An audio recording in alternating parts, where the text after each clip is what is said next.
think about the whole impact of Standing Stone Ministry, I think about when Paul wrote his second letter to Timothy in chapter 4, after he gives his final greetings to those that he's writing to and to Timothy.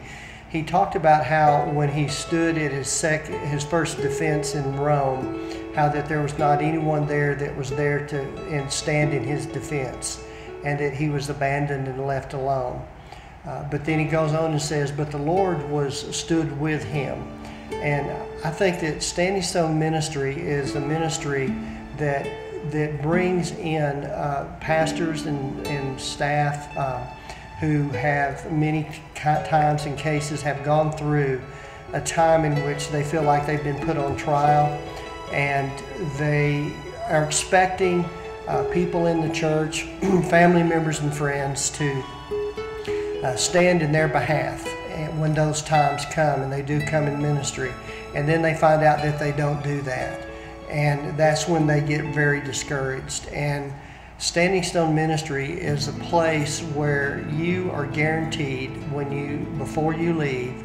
that you have a mentor couple that's there that will stand for you and stand in your behalf and be there for you, and not only to help you through what you're going through that week, but after you leave, that there's somebody that you can count on to be there, that you can talk to, that you can share from the depths of your heart what you're going through, or what you are ask for advice for major decisions that are before you that you need to deal with and you need answers for, and you know that you have someone that's going to stand up for you and be there for you. And that's so important, because we get to those times in ministry where we feel like we're all alone. But after we had our week at Standing Stone Ministry, we knew from that point on, and that's been over 10 years ago,